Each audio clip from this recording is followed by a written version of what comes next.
Cool. So we're going to talk a bit about uh, Flask today.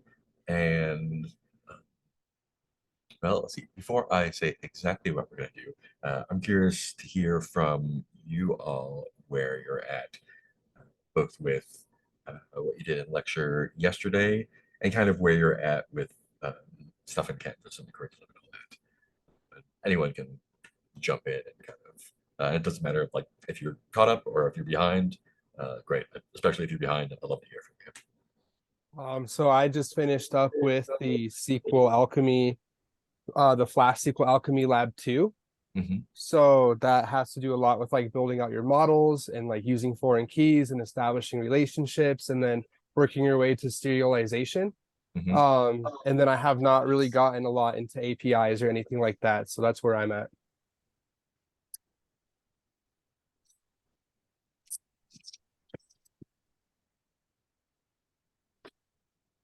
Cool. How about other folks?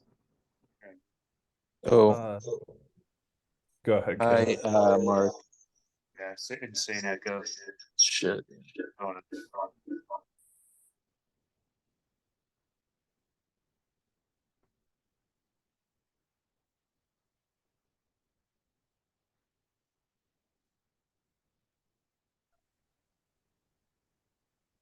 Okay, I guess I'll go while they Go for figure it. that out. Um, I feel pretty comfortable with the material, but I've basically taught myself it through the modules, so I there might be conceptual things I'm missing, just because I'm sort of just doing it to complete the labs and the code alongs and stuff. Yeah, fair. Anyone else want to jump in?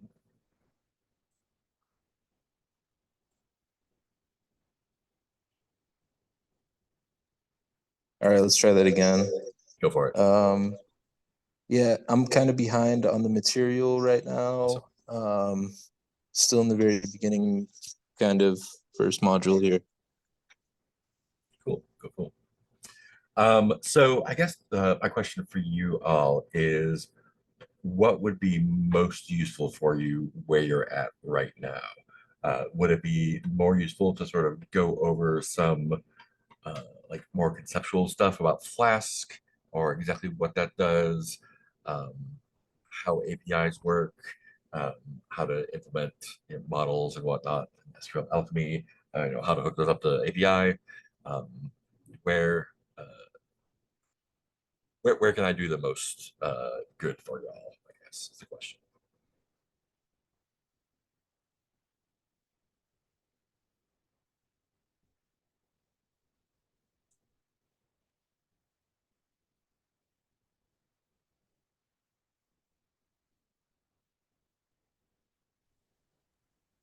Yeah, so I'd say that's a great question. As far as like the material goes, a lot of it up to this point seems kind of like review with phase 3 because I did use SQL Alchemy to build out my phase 3 project. So I'm pretty familiar with using a seeds file and with using an app file and with like just using the 3 different files mainly that communicate with each other. And then I guess next I'd be getting into APIs. I don't know Mhm. exactly what our curriculum consists of as far as that goes, if we're going to be creating our own or if Yeah. we're going to be, so assuming that we're going to be creating our own, I have a general idea of what that's going to consist of, like conceptually, but I have no practice with doing that. Mhm. And then moving on from that, I would say I know that we're going to be using React Yeah. to pair with Flask, and I guess where that connecting point would be. Cool, cool. Great. That gives me some good stuff to go on. Anyone else want to jump in? Just wanted to make sure that you saw Crystal's message in the I did. chat. Read the material, not feeling super confident. Quick review of the past 2 days material. Great. Awesome. Anyone else want to chime in? For me, so I'm kind of caught up with stuff, but yeah, same with Crystal. Like I've been over everything, but some of it's just not really getting there. Because Okay. I'm kind of just learning by myself. But Yeah, yeah. maybe just doing some of like the practice labs or like the I don't know, just doing watching me do it. Helped Mhm. me a lot. Cool. Great. All right, cool. So let's start off with a quick review of the stuff from the last 2 days, to the best of my understanding of what you all have gone through. And uh, any time at all, jump in with questions if there's any part of the process at all that you're curious about or that you don't have a good sort of mental model of. Please jump in and ask. You can just jump in or raise your hand, and I'll try to help you get a handle on exactly what's going on there. And then we will think about which lab you would like to look at. And I think after the quick review, uh, send me that lab, and then we will go over it and kind of walk through what we got. Does that sound good?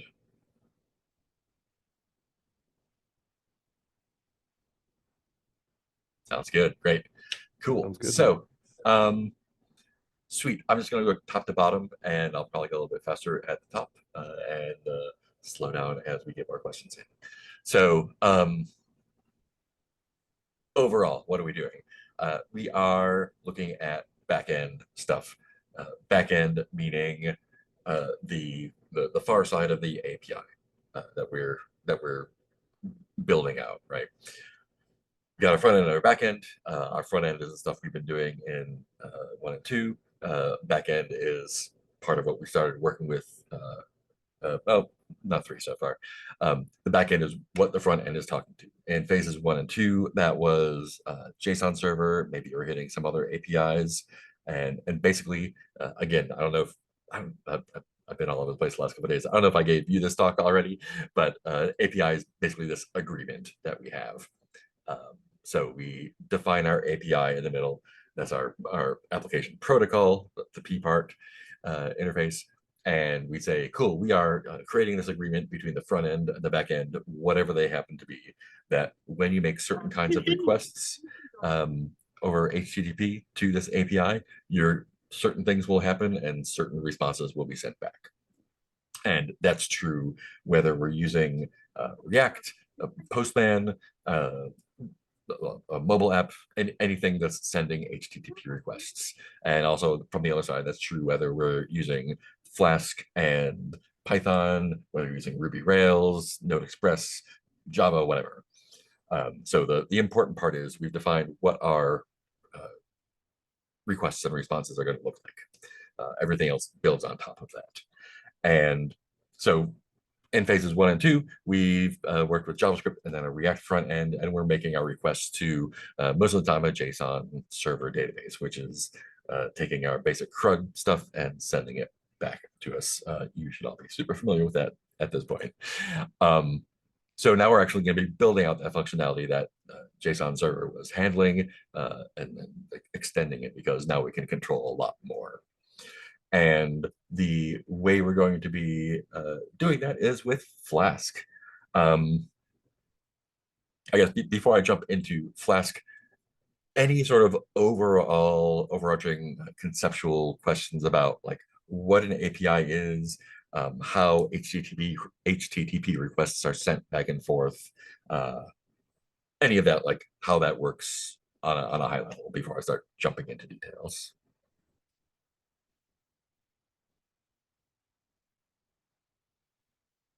All feeling good with the basics? Great, cool.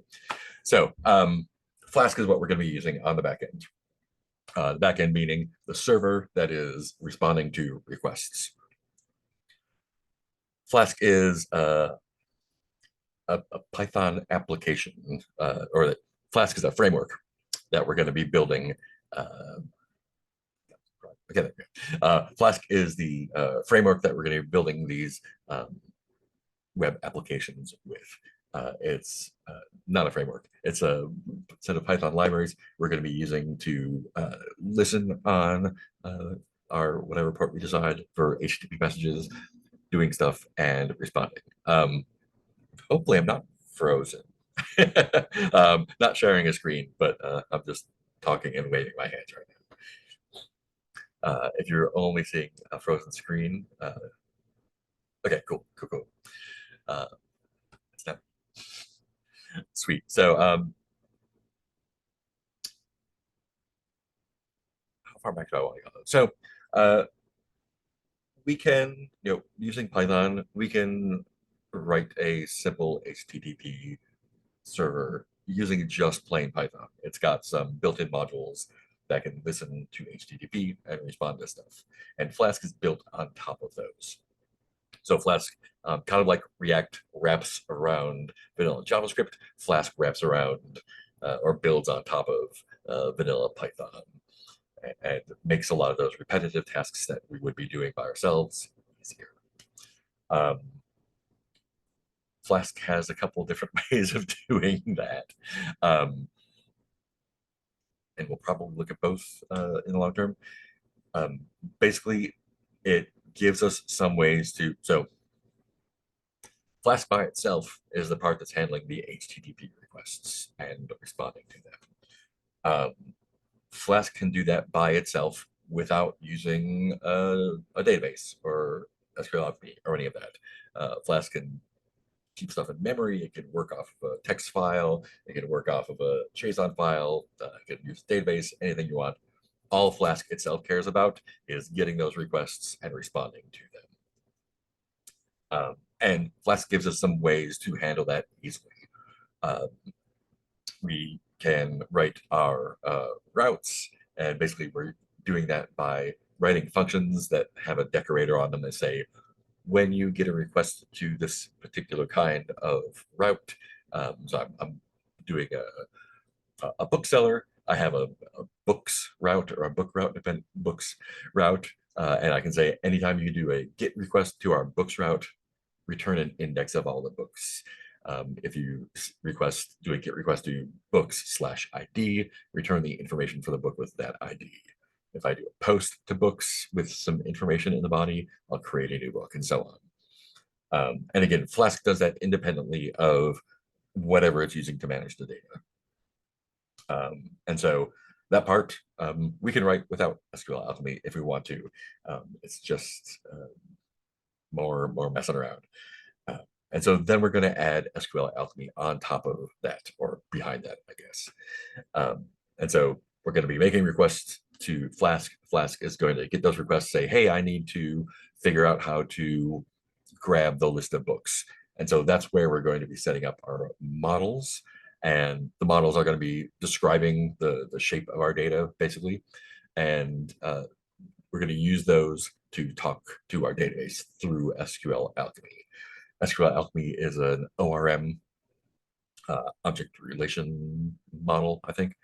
And so basically it gives us a simpler way of talking to the database.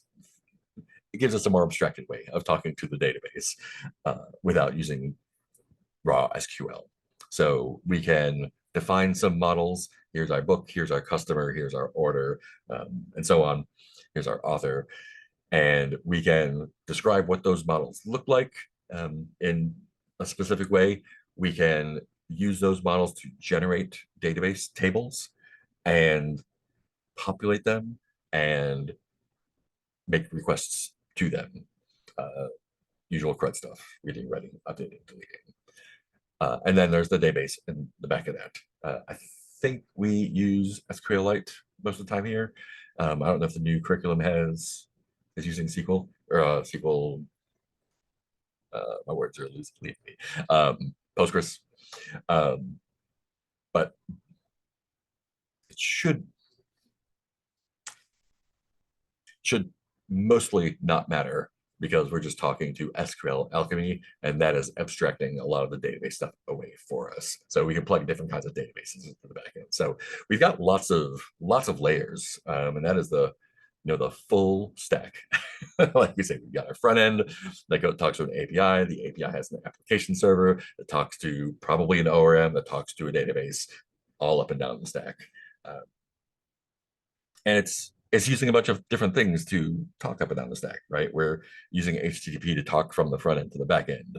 We're using an ORM library to talk between the application server and the database. We're using a database is just a server that serves files in a particular way. We're using that way to communicate that. So we've got a lot of moving pieces here. So what we should be talking about right about now is how we're going to be building those models, or well, two parts. How we're going to be arranging those routes with Flask, and how we're going to be building those models and requesting stuff from SQL. And that's 90% of what we are going to be doing here. Makes sense all of a sudden. Great. Love to hear that. Yeah, so that is the overview. And we can get into whichever details are most useful here. I'm glad that's making some more sense. Yes, you're using SQLite, great. Other question, how do these routes connect with the routing process we use for the browser router in React? Great question. The browser router or React router or whatever we're using in the front end, those are two completely separate things from what we're doing on the back end. The usually using React router for us, that routing only tells React in the front end how to display that those front end views. How to, like, if we go to a URL in our location bar and we put in a certain resource we want, so we're looking at our user page or we're looking at the list of books, all that is doing is saying, hey, React, show that page or show that view or show those components, basically. Literally show those components where I tell you to. And so, again, that is like, that API is like almost like a firewall, right? Whatever's happening on the front end with React, or it could be Angular or vanilla JavaScript or Vue or Svelte or a mobile app or Alexa or whatever. None of the stuff on the other side of the API cares about or knows about any of that stuff. So all the React router stuff only deals with React, and it's a small tragedy that we call them the same things. So the routing on the back end with Flask that we're doing specifically is those routes are addressing the HTTP requests that we're making. So if we are using React router on the front end, we can define our routes up front however we want. We can have a route that shows a login page or a shopping cart or a list of items or details for an item or a login page or the thank you for logging out screen. Those may have some relation to the kinds of stuff we're looking at on the back end, but they don't necessarily have to. We could have a home page that is routed to the home route, just the slash, that makes some requests. We have our we have the bookseller in. It's so hard to come up with examples for some reason. We have the bookseller in. Maybe you go to the home page there. The route on the front is just the slash, the home route, and we decided, hey, when they go to the home route, we're going to display a list of top 10 bestsellers. And so that route is just showing the home page on the React side. But on that home page, we're making several requests probably through our API. And those API requests are going to hit different routes on the back end. It might hit a route that says, hey, I see there's a cookie here. Is this a user that we know about? It could be hitting a route that says, give me a list of the most recent sales. It could be hitting a route that says, these are the new hot authors. And none of that information that we're getting is necessarily related to the route that we're showing in React. React is just managing that front end there. And so the backend routes, those are specifically handling HTTP requests. So you can kind of, if you want to think of it as our front end routes with React Router are routing the browser from the location bar to a specific view that we want to show them, a specific components we want to show them. The routing on the back end is mapping specific HTTP requests to specific functionalities on the back end that respond to those requests. That is the long version. Those are two separate things. It's the short version. Does that kind of get what you're asking there?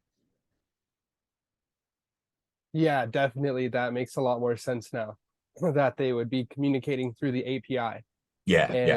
and then the back end is handling all of the HTTPS requests, and the Mhm. front end is just displaying what you told the computer to display on that Yeah. route. 100%. Yeah. Thank And you. again, it's just unfortunate that they have share similar names. Um, yeah, But no, that it's helps me understand yeah. like where the API comes into play as well.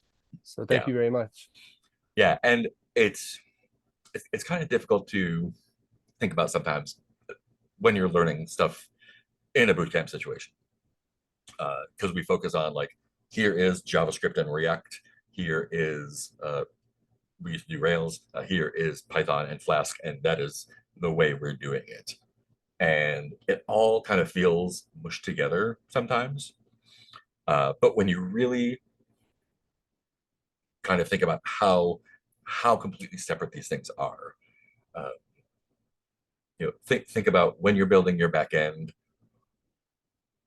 what does it look like when a browser hits stuff? What does it look like if a mobile app is hitting it? What does it look like if I'm just testing the routes with Postman or Insomnia or what's the one we're going to start using? The API kit or whatever. And same with the back end, like or the front end. I'm building this React front end. What changes if I'm hitting um, an API that uses a Python server versus a Java server versus a Ruby server versus like a overworked guy at a terminal that has to type everything by hand. Like they designing that API in the middle so that these things are completely compartmentalized um, is a big shift because a lot of times, a lot of tutorials and stuff you'll see still kind of work on a paradigm of and Rails does this a lot. PHP does this a lot. Even a lot of Pythonic and like Node Express does this a lot, where they're kind of generating views on the back end. They're building HTML pages on the back end and just sending those pages up. And those might have some Reactor view or whatever on them, but it kind of like blurs the line in that API. So the way we teach it, I think what is it's a best practice in development in general, and what you're going to see a lot is making that API sharp and clear. One side doesn't know anything about the other. We just communicate through this language that we've created. Um, cool. I think that's it for the questions in chat. What else would you like me to kind of talk about and clarify across the board here?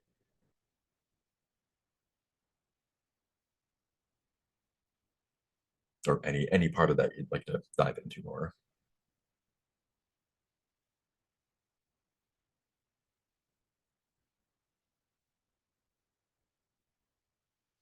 Cool.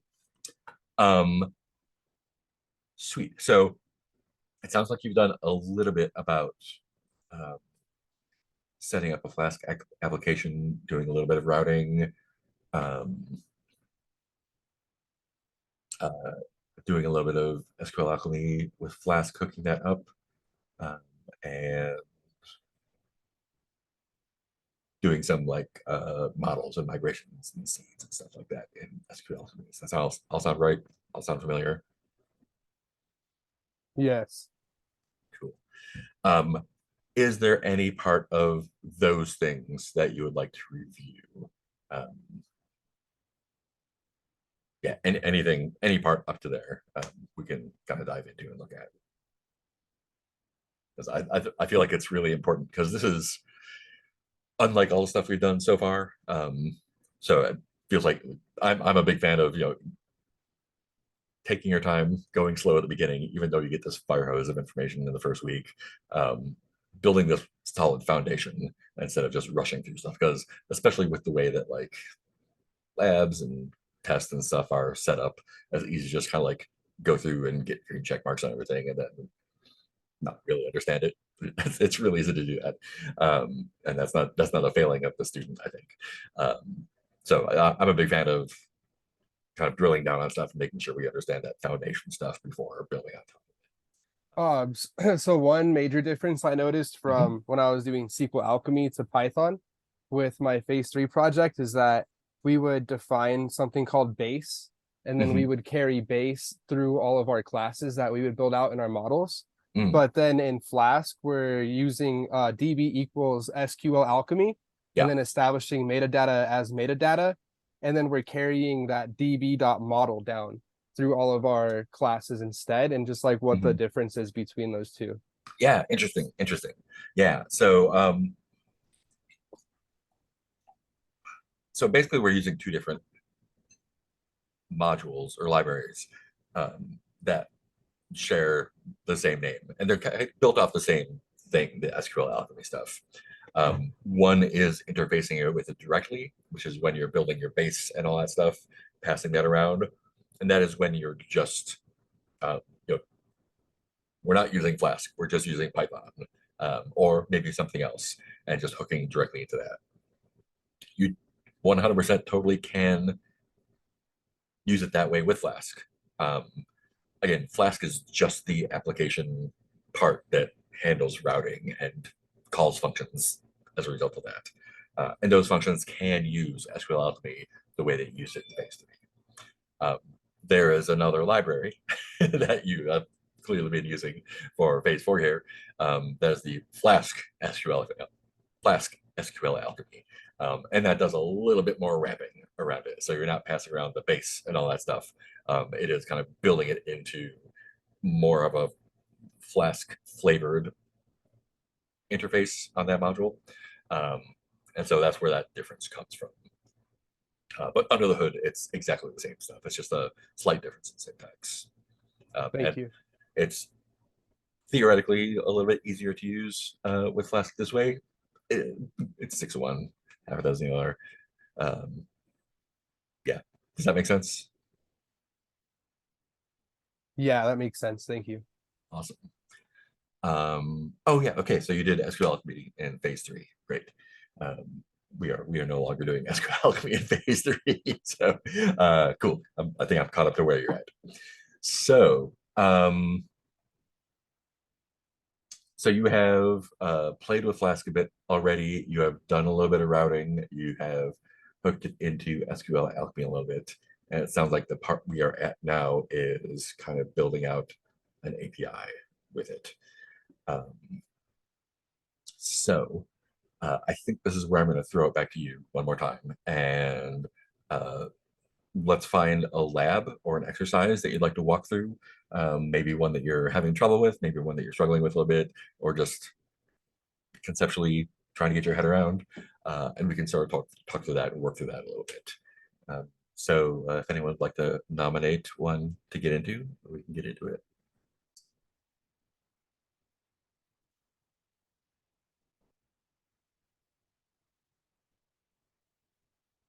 Chatterbox. Can someone paste the link to the GitHub URL for that for me? I am not in your canvas.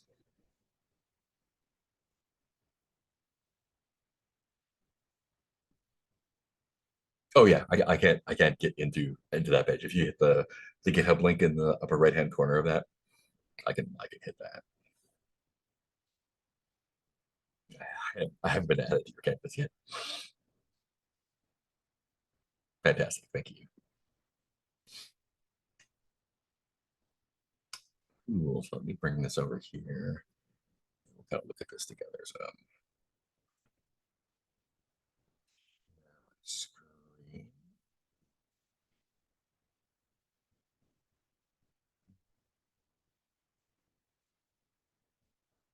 Cool. So here is our lab that we're looking at. Chatterbox, great. So we're going to create an API with Flask for a React front-end application. Fantastic. Did I answer the questions that you had about where React and Flask are hooking up with the API stuff? Did that get to what you're asking about there?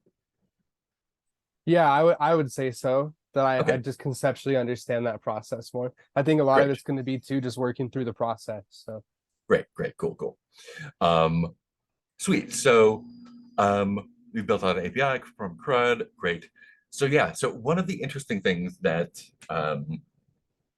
we've started doing here, and well, started in the last couple of years, is putting the client and the server in the same repo.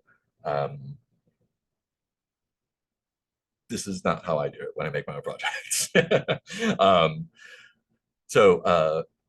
And I think it can be a little bit confusing sometimes because the client and the server, like we said, are completely separate, and they are in the same repo here for convenience. But I think it can kind of muddy it up a little bit. So when we see the client and the server directory in the same repo, remember that they are completely separate, even though they're kind of running and doing proxy stuff through each other. Great. So we've got our front end of the client directory, we've got our back end of the server directory. Great, that's built out for us. We have a simple JSON server that we can see what it's supposed to look like.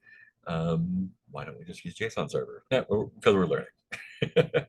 A lot of stuff that we're learning JSON server can do, but we're gonna learn how to do it by hand. Great. So I'm gonna walk through some of this on. I have a terminal here. I'm gonna bring my terminal to another window so I can kind of walk along with that. Fine. Desktop, there it is. So I'm going to be executing commands in the terminal while kind of talking through here. If you want to follow along in your own terminal, you can, or you can just listen to me kind of talk through it. So I'm going to go, first I'm going to clone this down.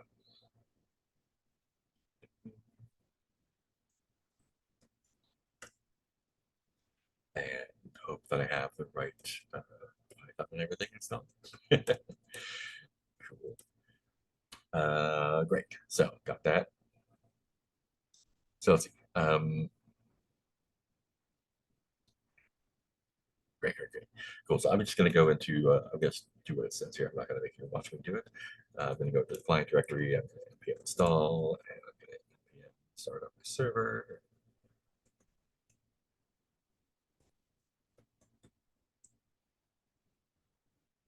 Let's take a second.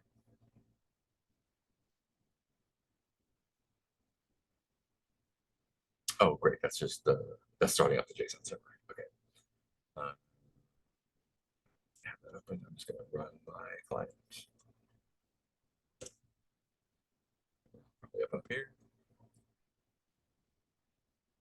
So, start that server up here.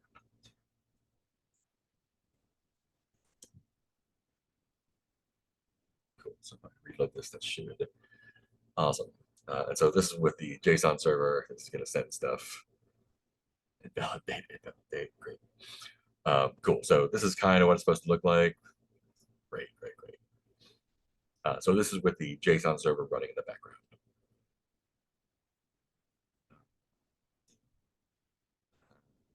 Yeah, we're not going to explore the client because we've got that already. Yeah. So let me just go through the backend install over here. I'm going to do our install.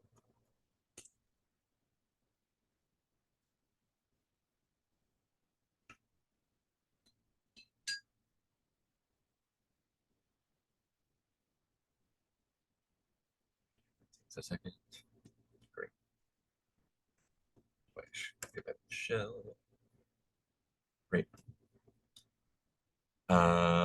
And yeah, let me pop into this code server.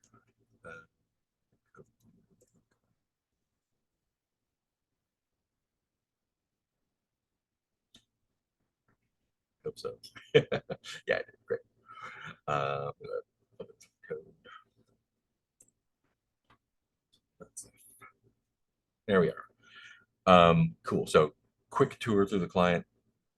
We've got our components in here. Yeah, a bunch of stuff. What we're going to be looking at here is where it is hitting the server. So great. Great, good message list. Great.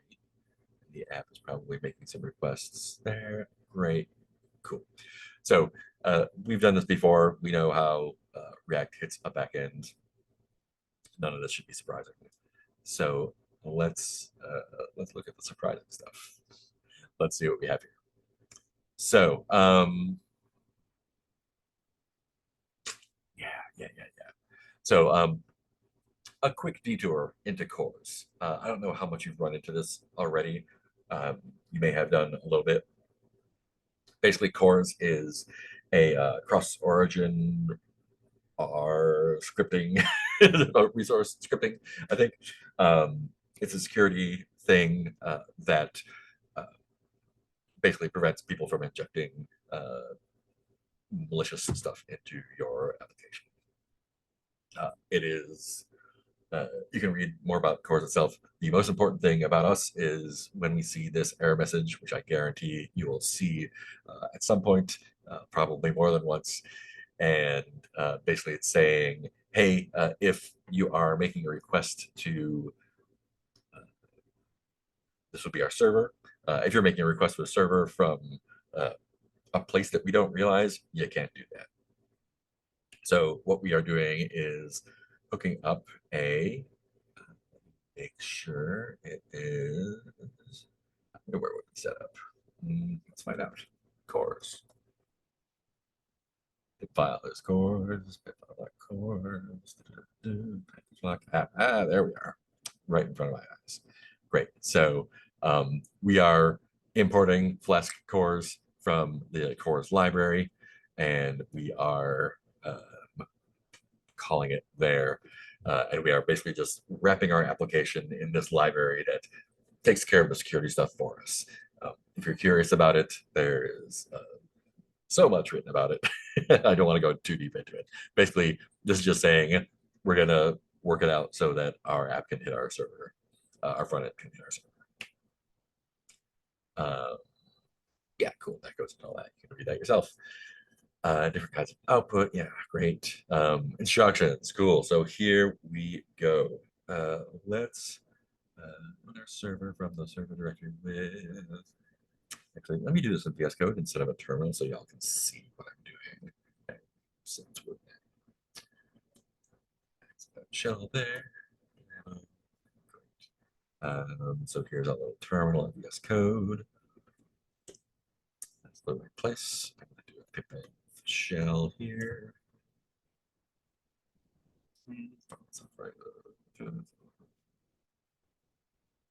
Cool, got it, great. So what we want to do is see what happens when we run our stuff. I hope that's set up to use Python at Pi. Yeah, cool. So just a reminder from phase 3, Python always knows when you run an application or a script what its name is. If the name is main, that means this is the thing that you're running from the command line or whatever. And so we're going to run that stuff when we do it. It looks like it should be running from port 555. So let's make sure it is. So we're just going to do our Python app Pi here. And it should, hey, we're going to go to our server directory, and then we're going to do that same thing. Great. So our server's running. It is listening on 5555. Fantastic. And we should be able to see what the root route is here. I don't think there is one, so we will probably get an error, but this should give us either a resource not found or, yeah, perfect. That is what we want because we haven't set one up. So I'm going to, well, no, I'm not going to. So we have set up a route for messages here. So right now it's not returning anything. I'm just going to put in this. Will go. Save that change. Hopefully that will. Is it restarting for me? I don't know what it is. Let's find out. I'm going to go messages. Great. I need to restart the server. That's fantastic. Oh, that's the difference between using Flask run and running it this way. Hey, look at that. So we did a route. We did the Flask. So again, there's 2 different ways of doing this. You can, well, more than two ways. But I think this way is the way that we'll stick with for now. I kind of go back and forth on which way I like better, either doing this or doing it right off of the app, uh, like an app get or whatever. But this is the way you're going to see a lot. So let's stick with this for now. So we have our app set up. Do we need to talk through that at all? Does anyone have questions about the app setup itself?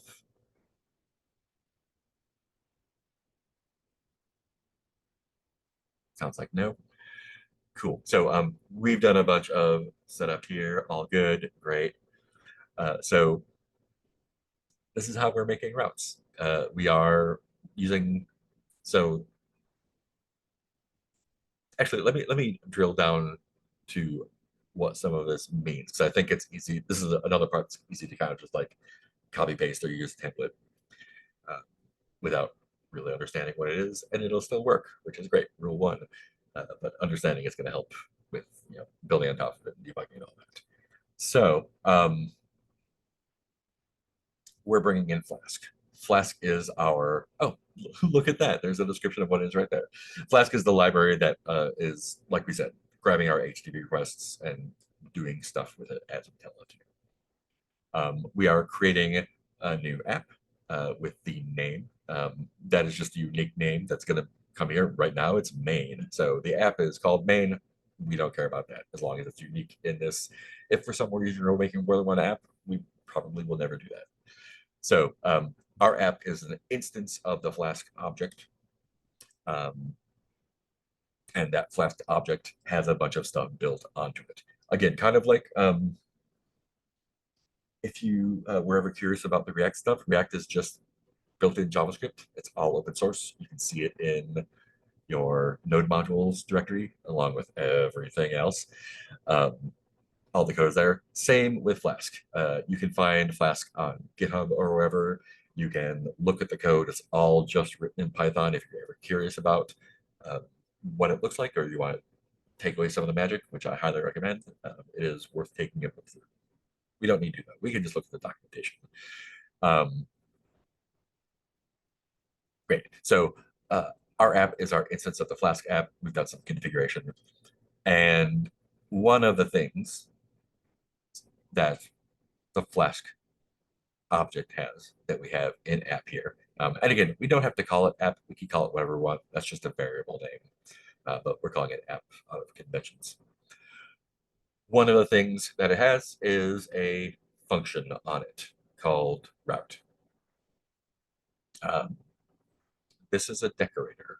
We've seen decorators before in pastry, hopefully. All a decorator is a function. We can tell this is a function because it's a name with parentheses, and we're calling it. It just happens to be a function on the Flask app object. So it's a method, I guess. It's a route is a method on the Flask object, and we are telling it that it's a decorator by using this @ in front. So that's basically saying, hey, wrap this other function that we're putting right after it in whatever. You're basically passing that function as an argument to this function, and that Python handles that. It's just part of the language, which means that so route is basically taking two arguments. Route is taking, or maybe more later, but for now, route is taking two arguments. It's taking this messages argument that says, this is the route that I want you to listen to. And it's taking this as an argument. This is the function that I want to run when you get a request for that route. And so right now, it's just anything that goes to that is going to return the string, whatever's returned to the string is sent back to the browser. Bingo bongo. There we go. Great. So let's go back to what the what the exercise actually wants us to do. Cool. So we are going to be making a model. Fantastic.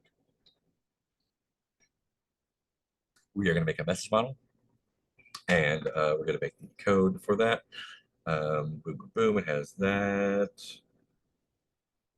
Great. After creating the model, add migrations to this thing. So this is pretty much just the same kind of SQL alchemy stuff that we've been doing already in phase 3, I believe. So we want to create our models with our message, body, username, and then yeah. So if we look at, did it do this for us? No, it didn't. Okay, cool. So we've got our, great, yeah. So we've got our database set up. Again, kind of hitting that question that was asked before. This is, it might be a little bit misleading because it feels like, oh, we're importing SQL Alchemy. We are, but we're importing it from Flask SQL Alchemy, which, like I said before, is wrapping all the SQL Alchemy stuff in a Flask wrapper, so it integrates better with it. Great, there's our DB. That fantastic, cool. So we are creating our message class. Message class is inheriting from model, and we're using our serializer mixin. Great. Our table name is messages. Keep comments to myself. So we want to add, what do we want to add here? We want to add a body, a username, created at, updated at. Easy. So this should be stuff that we've already done before. If there's any questions while I'm typing, please holler. So we want our body is going to be TV column, and it's going to be a string, right? Yeah, it's going to be a string. It's going to have a username, string, and it's going to be created at. It's going to be a column. That is a date, time. Yeah, time. Is there a better thing to name the table? So my comment I'm keeping to myself is that if Python was a different language, we wouldn't have to tell it. Or if Flask SQL made it's a little bit different. Python can see what the name of the class is, so it should be able to figure out what the table name is by itself. Because it is English, there's a lot of things that need to be taken care of. If you have a mouse class, the table is going to be mice, not mouses. But other languages, other libraries / frameworks seem to be able to do that just fine. Flask SQL to me is just a little bit more bare bones, so we have to do a little bit of handling there. This can be a DB right there. Yeah, I have a little bit of shade for Python here and there, but it's all good. So this is going to be what's it gonna be? Yeah. Yeah. You can call the table whatever you want, really. And that's actually an interesting point, right? Because this is a rule 2 thing. This is making things easier for you to understand in the future. So you could call this sausages, and it would happily create a sausages table for you. The class would still be message, and you would interact with it exactly the same way. It's just that if you ever went into your database and looked at the tables, there would be a sausages table, and you wouldn't really know what that was. So you could literally call this anything. Right now, it's just called messages because that's what it is. So I think we can do a now here and updated it. That's gonna be a date time. That's gonna be on update, I believe. Yeah, update. Sounds right. Great. So that is our plot. Should be familiar. After that, oh, we have a seed for us. Look at that. We got faker in there. So it's going to generate a bunch of stuff for us that is fake. And then we are going to do this. Okay, cool. So you all are doing the Flask or the you're doing the revision, auto generate, and your message. Right. So I'm just gonna go ahead and do it that way. Type that because I don't want to. Yeah, cool. Just do it right here. Have your message. Let's. We've actually been using migrate, not auto great. generate Cool. or revision. So we're just like Flask DB migrate. Fantastic. Nope, we are not. What happened? What did I type wrong?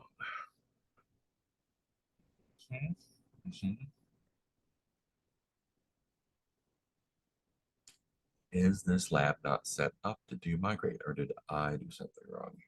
I feel like I did something wrong.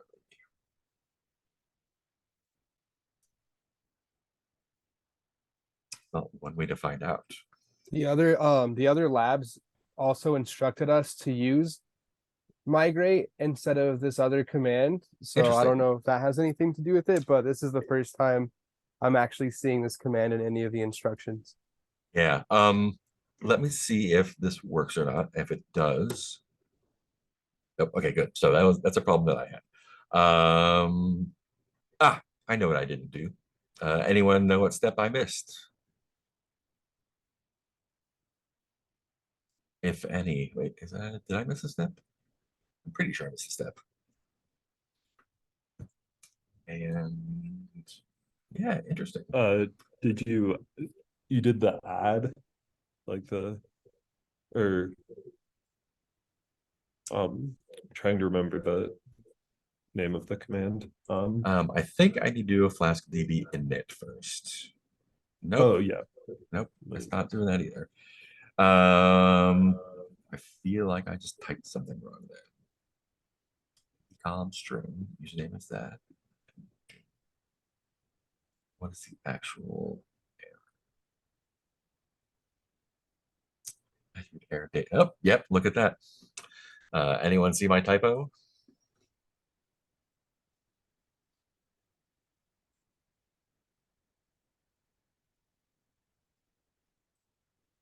Oh, the T needs to be capitalized. It does. It sure does. Cool. So let's do Flask migrate. It should do the same thing. Fantastic. So much less typing. Great. So we're going to do a migrate. We're going to do our upgrade, which is going to bring it to the current revision, and then we're going to seed it. Update, upgrade. Great. Cool. And then we're going to run our Python seed. And that should go without. Yeah, it doesn't log anything out. Great. So we've got that set up. Let's take a look at our routes now. Great. So hey, yeah. So these are our instructions. So we're going to build out. Yeah, we're gonna get post patch delete. So we're gonna do our full CRUD. So not full, but we're gonna do our basic CRUD. We're gonna get our messages first. So we're gonna make a thing that handles a HTTP request that has a method of get and a URL or route of slash messages. And that means we need to, so we want to return an array of all messages as JSON ordered by the created at. Ooh, fancy. So we are going to want to build a route that handles that. So in the way that, let's go back to, yeah, log anything out. So let's go back to this here. By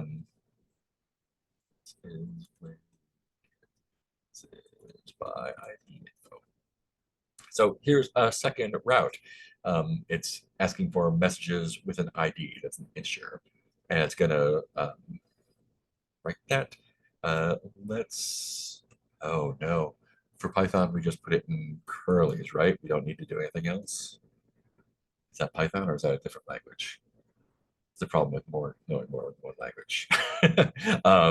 Let me see if this does this. Oh, I'm also not running the server. That's going to do it. Python app. Let's try that again. Great. So that is getting another route, grabbing the ID, and again, we're just returning a string and showing that we got that. We are not actually asked to, oh, we are, yeah. So if we are changing or deleting it, we're going to use that one. But for right now, this function here is going to handle both the get and post.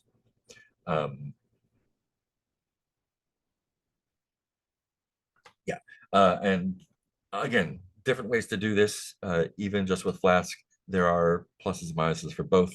We're going to do it this way. So that means we need to, when we get our messages, we need to figure out first what the method is, because we are going to use the same route for both our get and our post. So let's do this. So yeah, so I'm just going to, are we importing the right thing up top here for that? Yes, we are. Okay, great. I think we'll find out. So for our messages, we need to find out if we are doing a get or a post. So we are going to look at the request, right? So we're going to have request imported here. Request, there it is, yeah.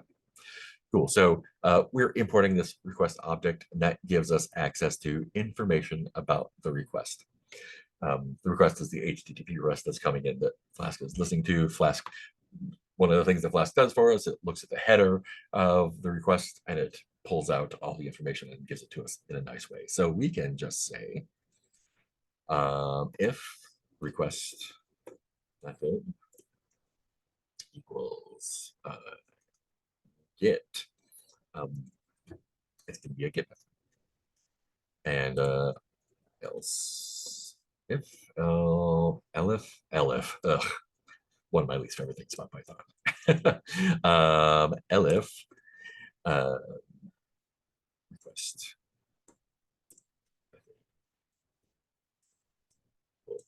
post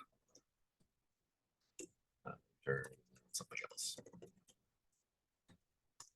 So let's just make sure that we are getting the right thing here. We're going to look at messages again. This should just return us our, this is where messages will go. Great. So we know that we're getting a get request. It's looking at for it. It's finding the right thing. We should be good for this part. So, and this is where we return stuff. So again, Flask itself is independent from our database, from SQL Alchemy, from anything. If we wanted to, or if we had a different place to get this information from, we could, we could just have an array of stuff up here and just return stuff from that array. We could have it in a JSON database that we grab from, or a JSON file. We could open up a text file and dump stuff from it. In this case, we are using SQL Alchemy. So this again, although we're using SQL Alchemy wrapped in Flask, they're separate things. You can definitely use Flask without using SQL Alchemy.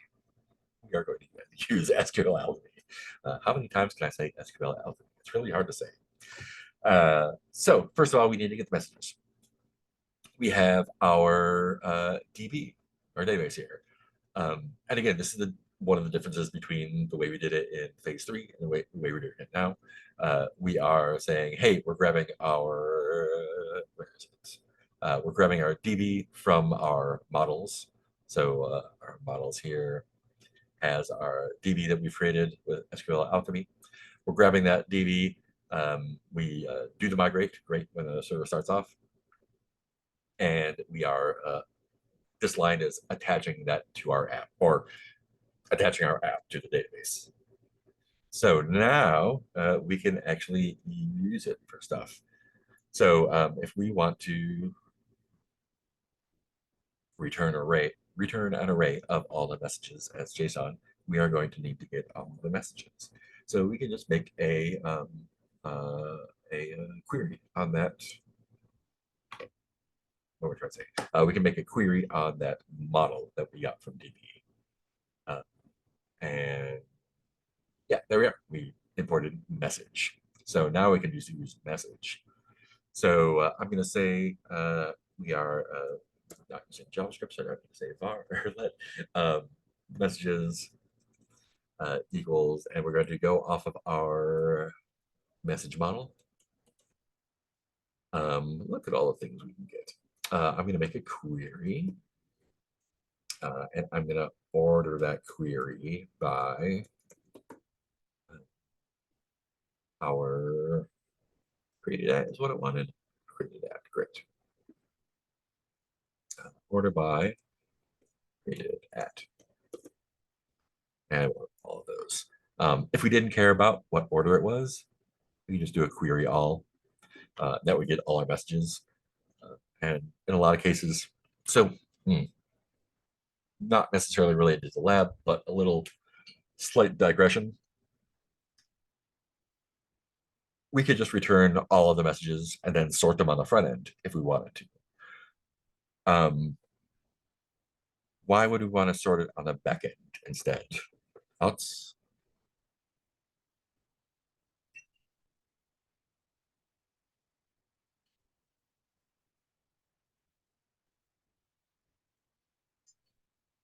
More efficient is a reason, yeah.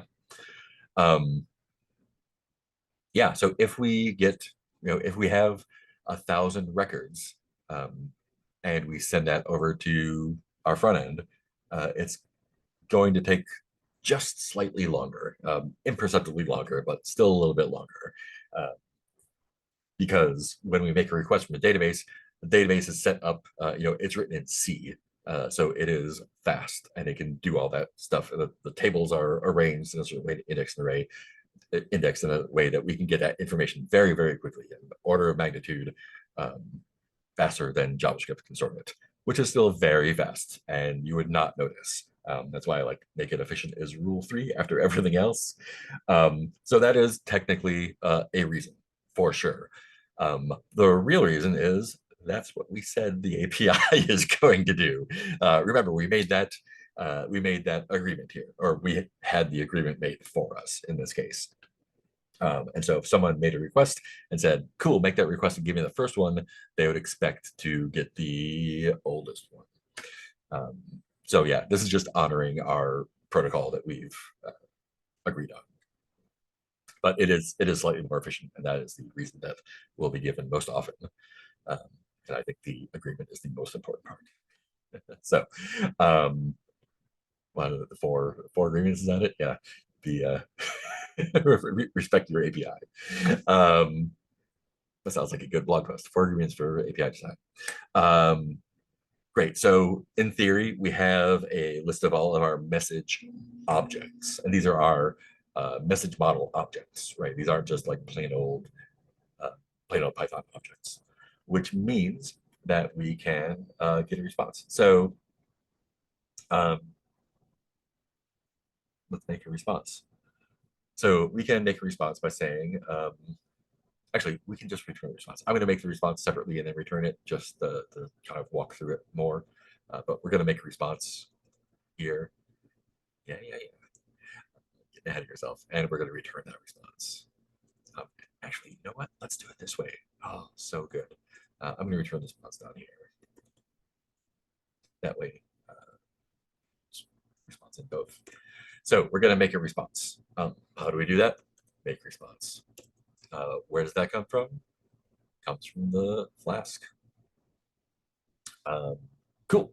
So this, instead of just returning a string like we're doing here, this is creating a full-on HTTP response with a header and a response code and all of that stuff. We could do by hand, but again, we're using Flask, so we don't have to do it by hand. What do we want in this response? Probably what we asked for, right? All the messages as JSON ordered by that. We already have the ordering part taken care of. And again, we could just do the query all in Python and then do a sort here if we wanted to. Python, like JavaScript, is an interpreted language. So it is less fast than a compiled language like C. So it'd be the same speed difference here. Again, with a scale that we're not that is insignificant. We're just doing it this way because we're doing it this way. Where were we? Great. We're making a response. We want to serialize. We want to serialize here. So we're going to take our. Ooh, yeah. So cool. We're going to JSONify stuff, whatever we're making here. And since it's asking for an array, we're going to make an array. And I'm just giving it more space for clarity. It's not necessary. So what's in our array? That seems like a good place for a list comprehension. I don't remember how much we play with list comprehensions in phase 3. I was and still am a little bit, I bristle against them a little bit just because it's a very Python specific thing. And you're not going to see them in a lot of other languages, but in Python, they're used everywhere. You're going to see them everywhere. And once you get used to them, it's pretty easy to, it's not intuitive by any stretch, but it once you get that muscle memory and after you do it 100 times, it's going to make things easier. Python uses list comprehensions where other languages would use higher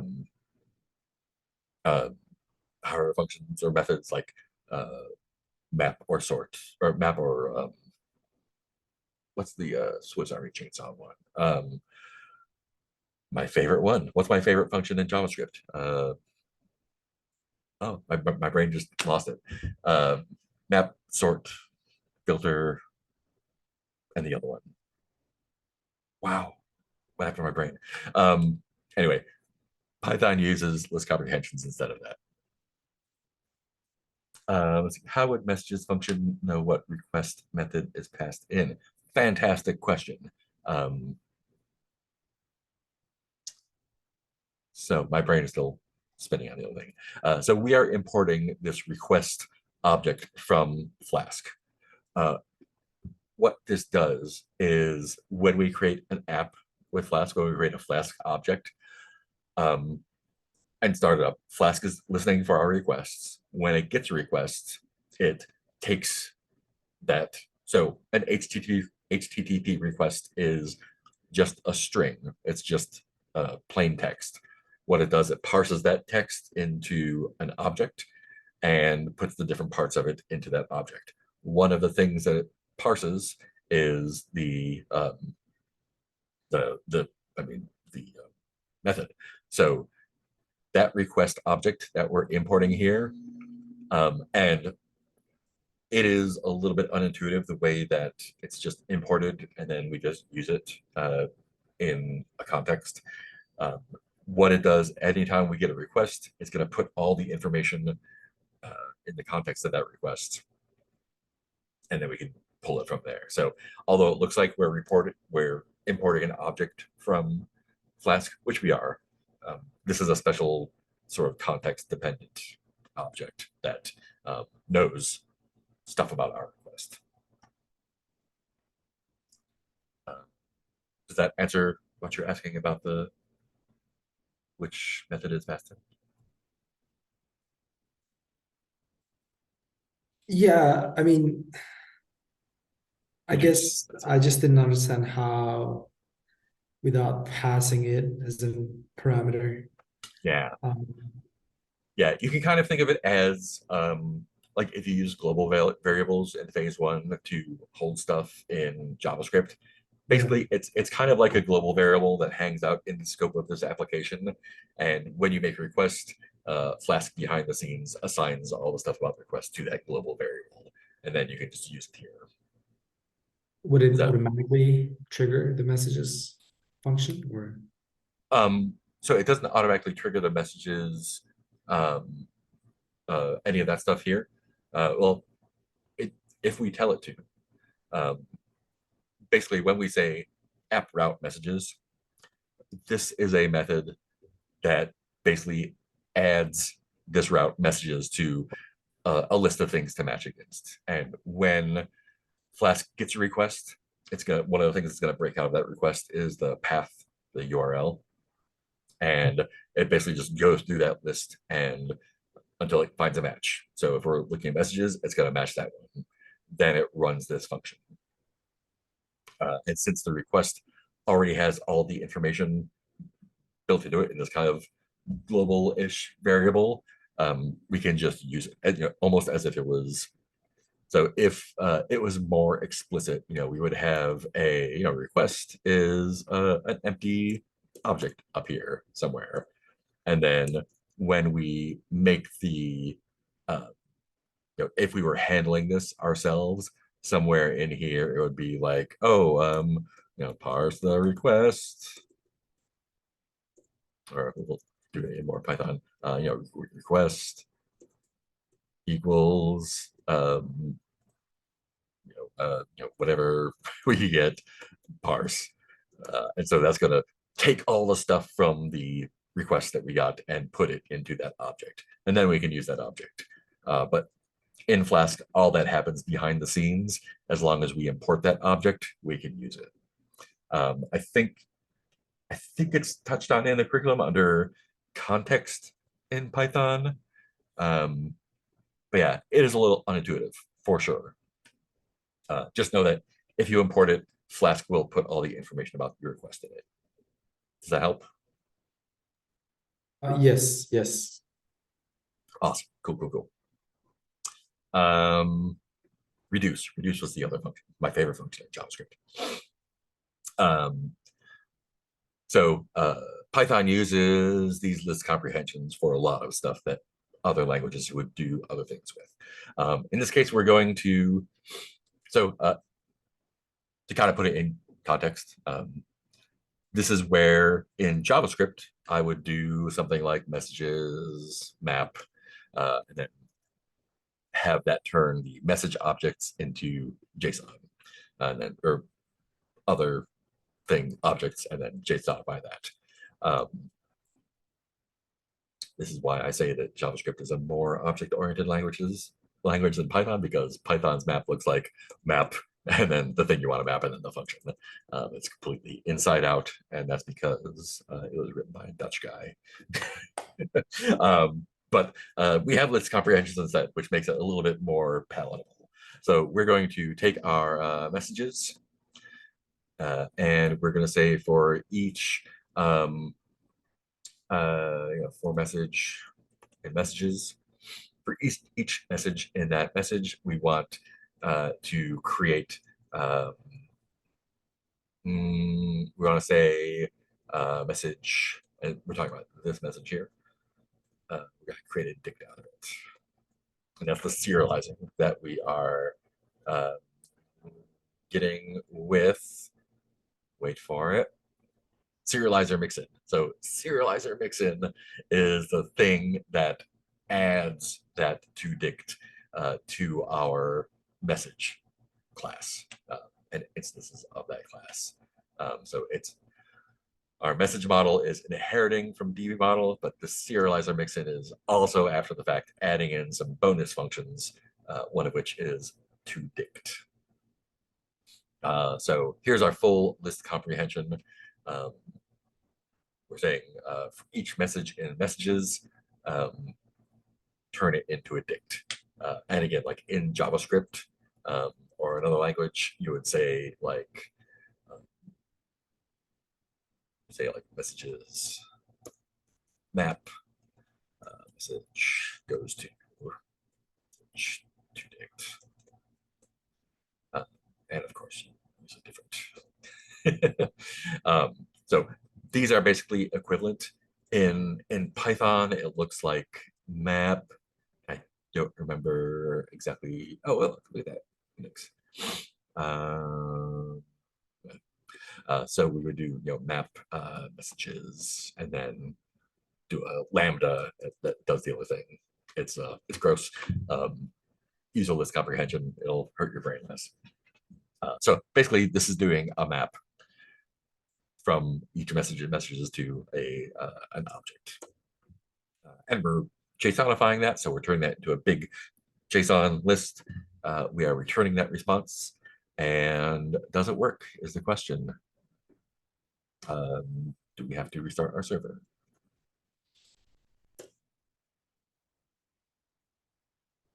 Hey, look at that. That is a thing that works. Fantastic. Cool. So that's doing the thing that we want. Pretty print, yes. Nice. Yeah. Cool. So that was a long way around to do the same thing that a JSON server would do. But that's what it's doing internally, basically. So yeah, cool. That is our first route there. That is getting doing a get to a resource before we run through some other stuff. What questions do we have about this part?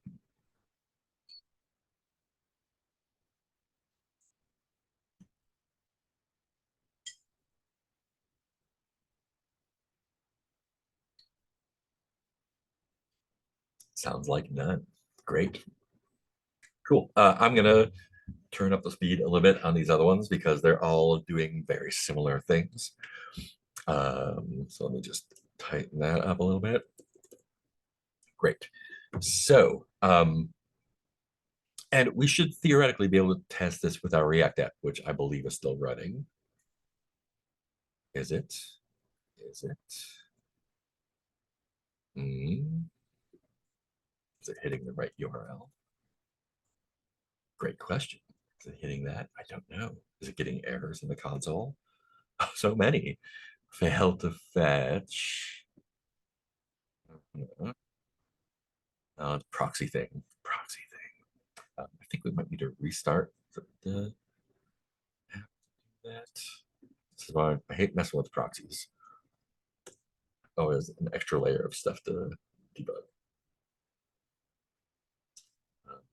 Gave me some message and then went away. Cool, great, good time. Oh, it's looking on 4000 and the server for some reason is on 5555. I'm going to go ahead and restart the server on 4000 and see if that does anything. I don't, yeah, I don't want to go too much into messing with the proxy setup, but that works. Hey, it was the port. Great. We're getting our stuff, and this should be these should match the same there. Great. So our React app is making this request, making this get request, and doing the React thing. So great, good time. Does Faker just create those like odd messages? It sure does. Yeah, and that's Nice. that's in the seed file there. So wait, oh, yeah. So it's just creating fake sentences, the fake usernames. Cool, cool. So that's hooked up to the React app. Let's take a look at what we need to do next. So we're gonna fill out that other part there, the post. So that is going to create a new message with a body and username from params and return the newly created post as JSON. And so that's going to, I bet if we do that now, we look at our console, if we do some stuff there, that's going to give us an error. There it is. Method not allowed. We haven't implemented it. And this is a message you're going to see, and you probably have seen before. Unexpected token. If unexpected token less than, that means it's returning something besides JSON. It's returning some HTML. And so you can look at the actual error to see what it is. But let's make it work. Let's make it work. So we want to create a new message with a body and username from params and return them as JSON. Great. So we're already returning a response. So let's just fill this part in. So we have our request. One of the things that it parses out of the request is the body. And if it is JSON, it should give us some JSON. I don't think we need to do that explicitly.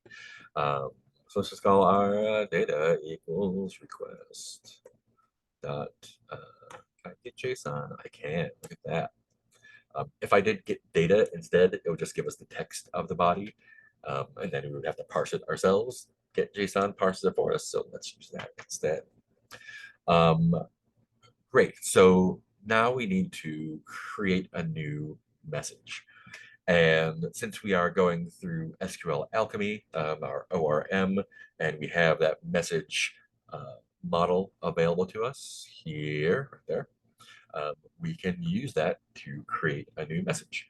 So let's go ahead and do that. And you should be familiar with this if you did SQL Alchemy in the past. It should be pretty similar. So let's create a message. We're going to use our message object, and we're just creating a new instance, so we don't call a method on it. And so we need to give it our body and username, right? Body and username, great. So we'll give it a body, and that body is equal. Body equals, we're pulling it from our data, right? Data, and we can't use dot notation because this is Python. Body, great. And we will, we'll do the same with the username. Username. Data. Great. So that should, in theory, use the message class, the model, to create that for us. Great, cool. So let's do something with that message. We want to add it to our database. We have our DB up here. We do, great. So we can say DB add. Nope, we need to add a session. That's right. Session add. I remember how to do this now. We're going to add our message, and then we're going to commit it. Yeah, there we go.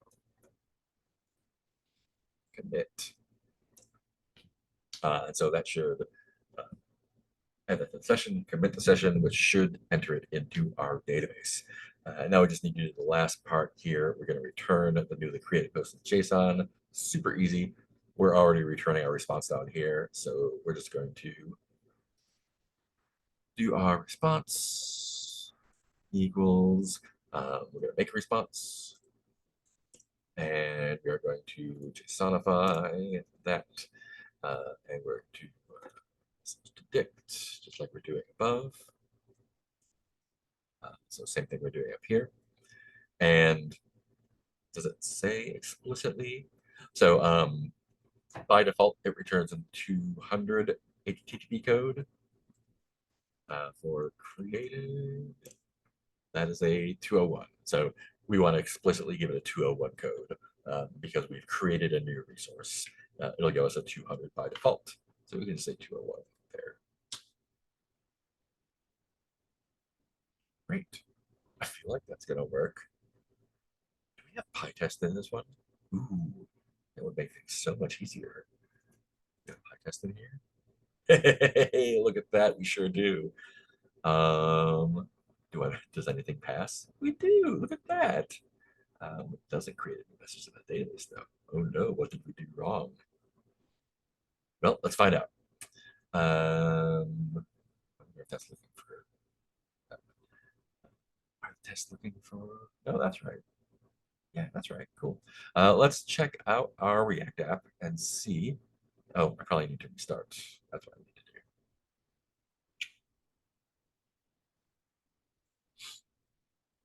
And now maybe if we run our tests. Get that one to work. Nope. Okay, let's test it with our React and see if that works. There's all our stuff. Let's make a message, and we get an error. Yes, we do. Method not allowed. Fascinating. Why would we get that? LF request method is a post. Messages. Yeah. Returning response. What did I type wrong here? I'm getting any useful errors from the server here. 405. Okay, so that means that, just like it says over here, method not allowed, which means that we did not implement it somehow. We restarted the server, which is double check. Great. Send that again. Same our message. Great. Cool. Good. But is it going to give us the whole one? No,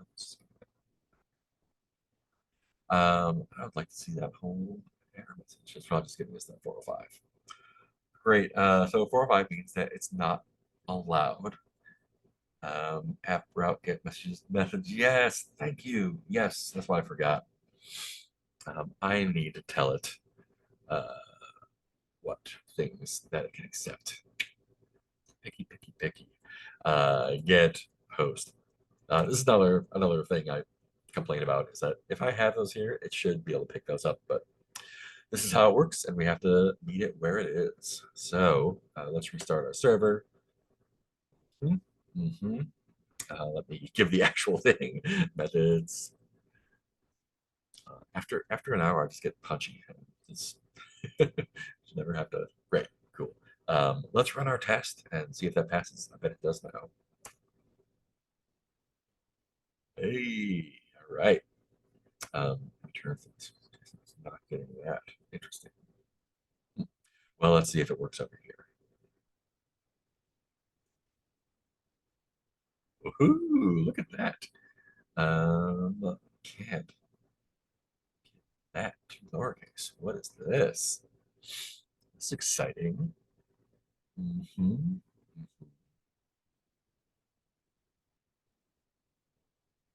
Can't read properties of other. So it's getting some. It's not getting that data back for some reason.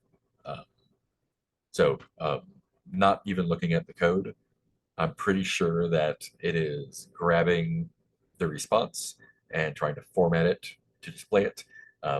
There's probably no response, so it's not getting anything. It's giving us that error. So this is a React error that's kind of telling us what this is telling us here, that it's not getting anything. Let's see if we can get a better error off of this. Hey, list indices must be integers or slices, not strings. What?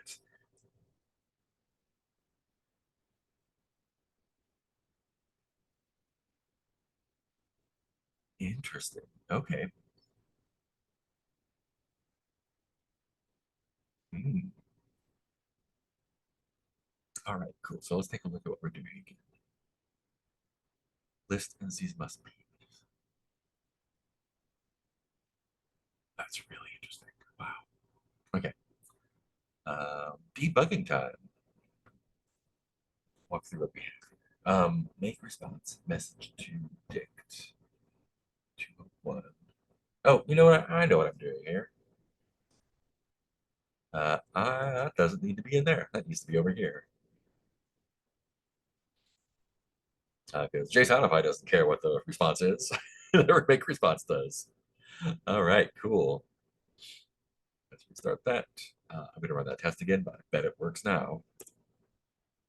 Hey, I saw some more green up there. Look at that. Now we can test it over here.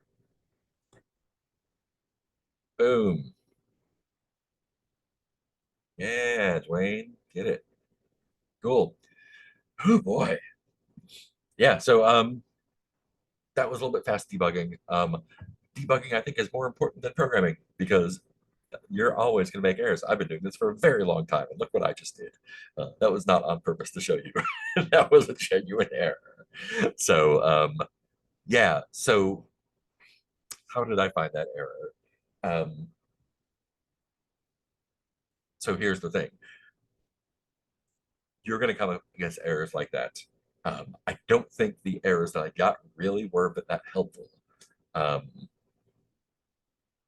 way I solve that is that I've seen this many times. I've run through this exercise, not this exact one, but similar things many times. I've seen, I've made every mistake. Not every. I've made most of the mistakes you can make doing this. I've done it multiple times, and this is more philosophy. And this is kind of like why we do the labs and exercises and projects and everything, because you can read it and understand it, but the making it go is not the important part. Anyone can read a tutorial and get ChatGPT to do that for you. The important part is seeing when things break, um, the first time I encountered this, it probably took 10 minutes to track it down, probably with the help of whoever I was doing the demo for. But after you do it a bunch of times, you start getting a memory for what errors come from where. And so this is where the reps come in. Ultimate advice is not learning how to do a thing, it's learning how to fix the mistakes you make, because you will always make mistakes. Look at me. So yeah, that's how I saw that. I've seen it before. So practice a lot and you will see all the mistakes you can make. And so when you have to make a real thing, you'll know how to fix it. Especially in time things like code challenges. That's why, and I'm the worst at this. I will go through something and be like, okay, I did it once, I understand it. You have to go through it 10 times to make all the mistakes and learn how to do it, because then when you have to do it for real, then you don't get stuck. Yeah, the more mistakes you make, the more you're going to learn. So the faster you can make mistakes, the better. So my advice all the time: make as many mistakes as you can that you can recover from. Don't try not to break any legs. Great. So we've done our just straight up resource requests. What questions do we have about what we did here? It looks so small now that we've done it, but it feels like it was a lot. Seeing you walk through it that way, I feel pretty up to speed with what's going on right now. Awesome.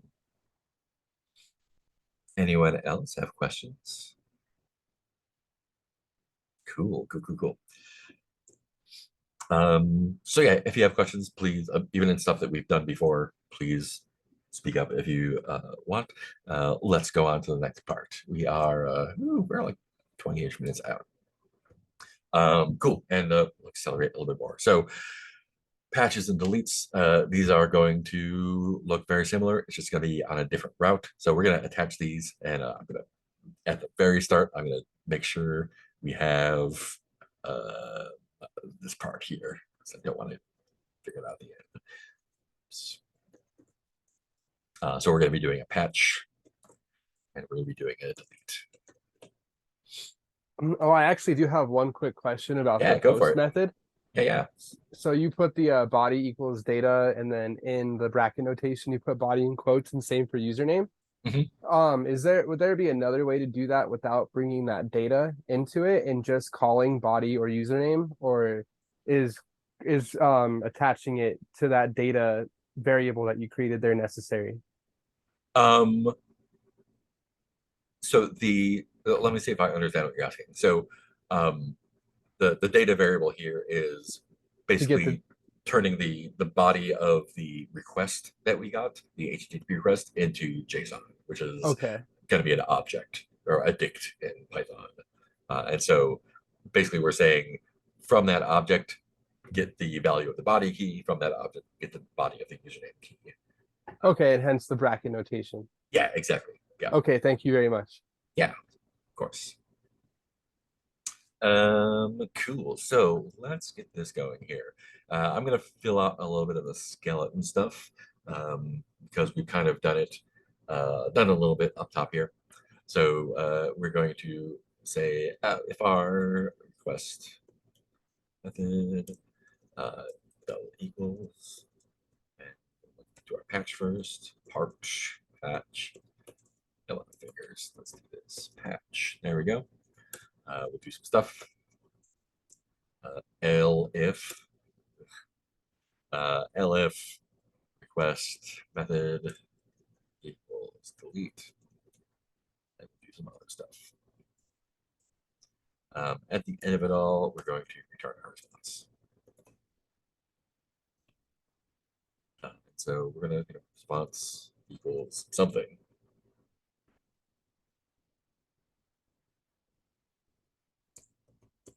Cool. So that's kind of the skeleton of what we're doing working in here.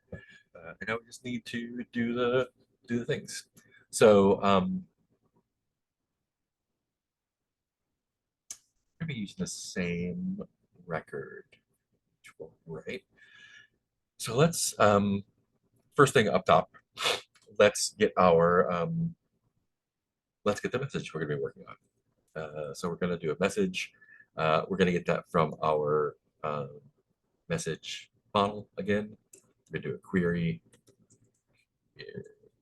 Spell query. And so this is going to query our database, and let's filter it by the ID that we're getting sent here. And because we don't want to do a get all, because that's going to give us a list, so let's do a first on it. So first, that'll give us the first thing that returns. Let's do our filter on it. So filter is going to ask for thing. Let's do filter by, because that's easier. Type filter by ID, and that ID is going to match the ID we're getting here. So this is querying our message model in our database. We are filtering the responses by having the IDs match this. There's probably only one, but we want it to be an object instead of a list. So we're going to just grab the first one here. So in theory, that should be our message object that matches the ID that we're asking for. I did that up top because both patch and fleet are going to use that. There's no reason we can't do it in here as well. But it would be doing it twice. You might as well do it up top. Cool. So our HTTP request body is going to be the same type of thing. We're going to be sending our new information that we're patching. So we're going to grab that data from the get JSON auth request. So this is going to be, we're going to be sending the patch data. We're going to be looking at what we're changing, grabbing that into this data object, or dict in Python. And so we can then go through each of those things in that object, because it might be patching one thing, it might be patching everything, we don't know what. So we're just gonna loop through it, I guess. So we're gonna say for each key in data. Is key a reserved word? I don't think it is. I'm going to oh shit, how do I do this? And how do I do this in Python? Set, yeah, there it is. Set attribute. I'm going to set the attribute of the I want to set the attribute of this data object, right? I want to set the key that we got. I want to set it to the value of that in our data. So it means data key. That right? That feels right. So talking through that again, I've gotten our dict, our object from here. And I've got our, am I doing it right? No, not data, message. That's what I want. I've got our message. Because our message is the record that we got from the database. And so we want to go through the data, the new stuff. We call it data is the worst variable name you could possibly use for anything. I'm going to call this new stuff. That's terrible. I'll call it new data. Why not? I'm a big stickler for descriptive variable names, and it's just not hitting it today. Cool. So we're getting our message up top. We are getting our new data for that message from our JSON. New message data. Let's call it new message data.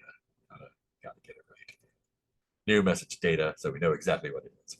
So for each key in that new message data dict that we are getting from our body, we are going to set that key in message to that new data. Does that make sense where we're going with that?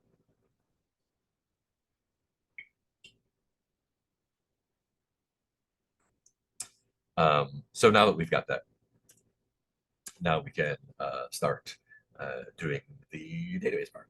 I was going to do up here. So we're going to do the same kind of thing we did before. In fact, the exact same thing we did before. We're going to add our message. And we're going to session commit. That should take care of our database part there. And then it wants us to return the updated message. Great, we can do that. So we already have our responses set up here. We're going to make a response. I'm going to do something and return it with a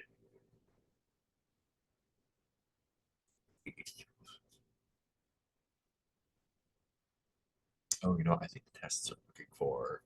I'm not going to give it a number right now. Let's see what the tests want.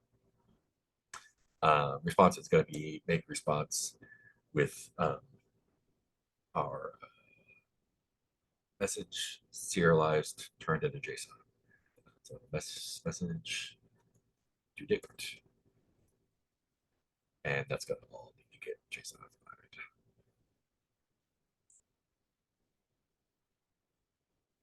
And I think that'll work.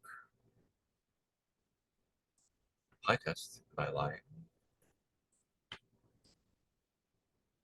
Ooh. Updates the body of a message, returns the data. Look at that. Not lying. Great. One last bit to do, and then we'll talk a little bit more. So our delete should be real straightforward. We're just deleting the message. And I guess here it was looking for 200 because that's what's default. Great, fantastic. So let's do this. Delete. We already have our message up here. This is going to be the easiest thing to do. We're going to take the session, and we are just going to delete our message. We're going to commit that. And what does it want? I don't know what it wants. It doesn't say. Let's see what the tests say.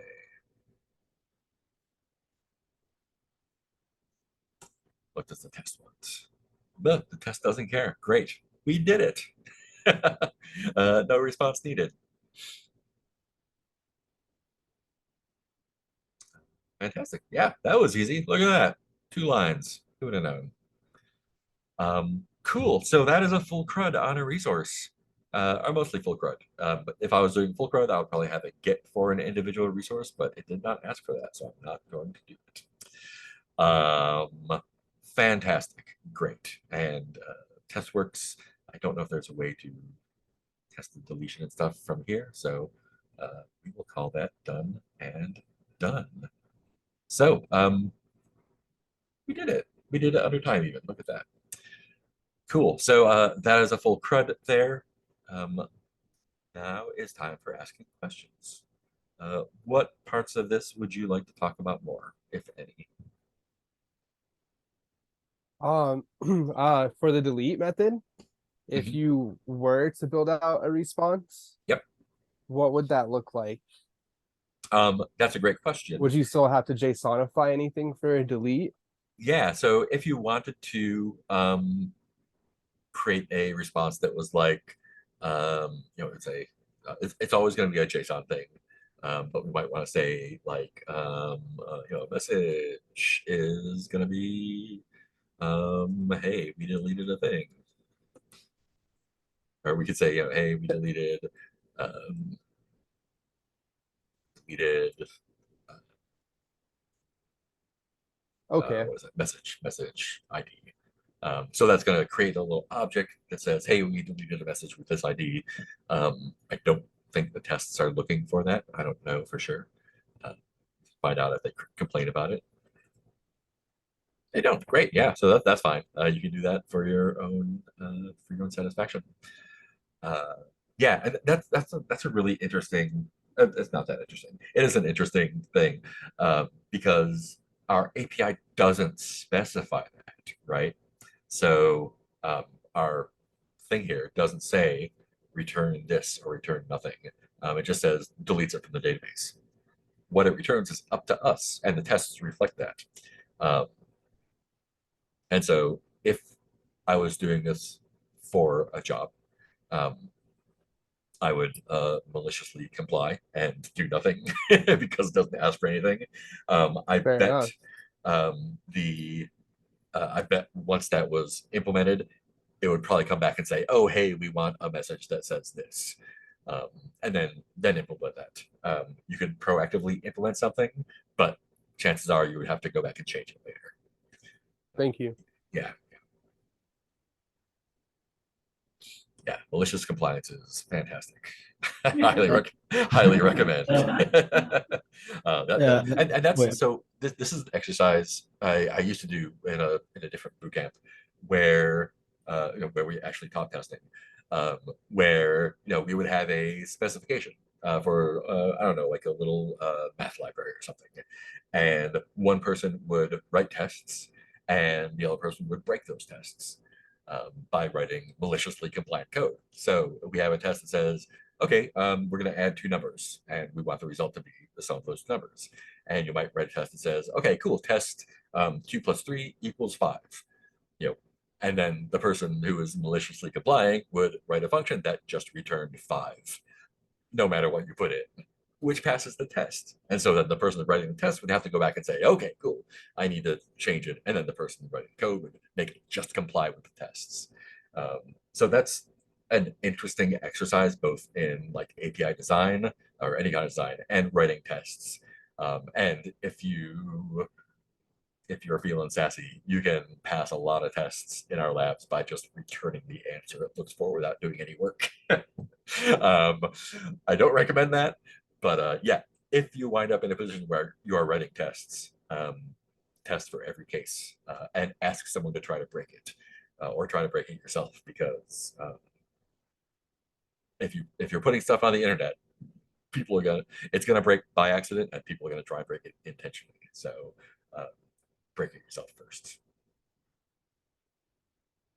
Awesome digression. Other questions about this?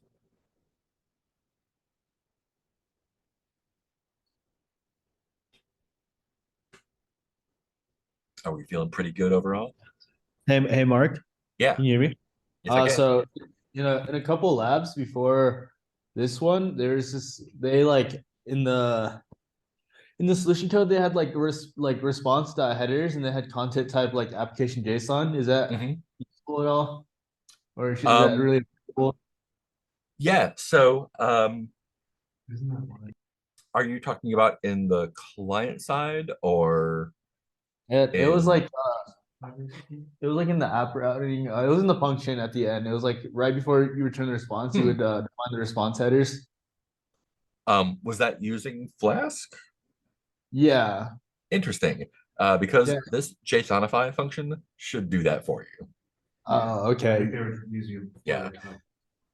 Uh, Yeah. If you put that header in, it's not going to complain probably, but JSONify should do that for you. All right. Thank you. Yeah. Or make response. I forget which one it does. Yeah. In fact, we can see, we haven't done anything to it here.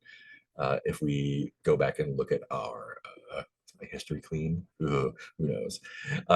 If we look at our request here, we can actually go into, and this is incredibly helpful for debugging, go into our network tab, look at the actual request.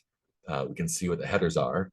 This is the request, and this is the response headers. And we can see that in the response, it is application JSON. So somewhere along the line that is inserted in, probably by make response, maybe by JSONify, probably by make response though. We can test that. Look at this. We can. This is gonna not pass the test, but we can take out the make response part and just have it return the JSONify part. Restart the server.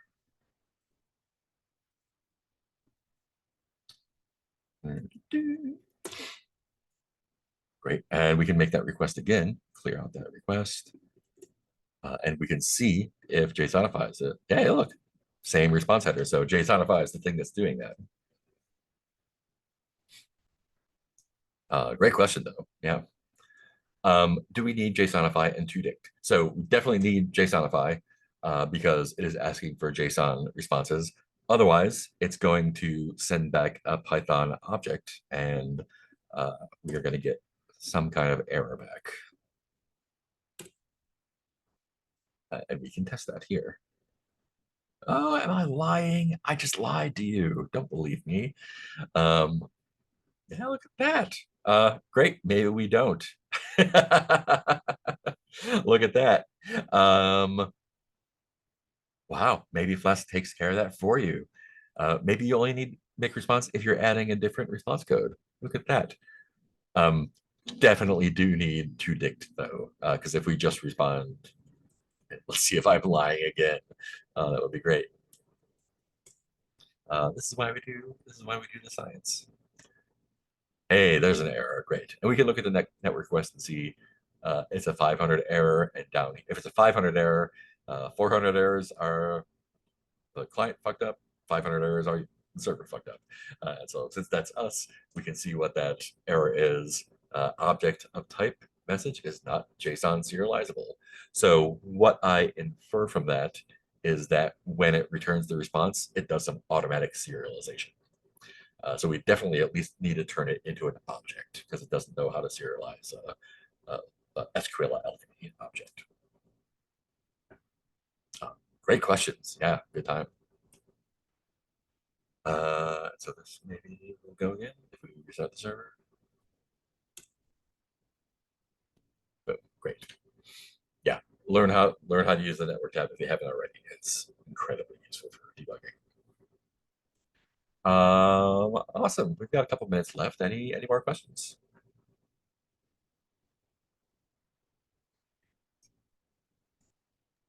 Sorry, I'm just trying to work my way through the through the make response and JSONify and to dict thing. Can you go back to your code? I'm just comparing it to a lab I'd done. Yeah. So, and I think the important takeaway there is, we're writing in code. Code is infinitely malleable. If you're not sure about something, or you don't feel like looking it up, I'm sure this is documented somewhere. But yeah, just pull stuff out, play around with it. Just take the make response out, take the JSONify out, see what happens. Just experiment. Yeah, what I've been doing is my responses are always like equal make response some variable that is something dot to dict and then the response code, and then I just return that response. And that's worked for me up to this point. Yeah, as long as it works. I remember them mentioning mentioning at some point that you no longer had to use JSONify. I think it's with to dict is the key there. Yeah. And again, this is probably documented in the Flask documentation. It is pretty. The documentations are pretty good, but there's no place for experimentation. Yeah. No substitution. No substitute. That's what I would say. Cool. I'm gonna stop sharing here. Look at that. Great. This was fun to go through. And it's a good refresher for me since I haven't done it in several weeks. Cool. I hope this was useful for you all as well. Last call for questions before we say goodbye.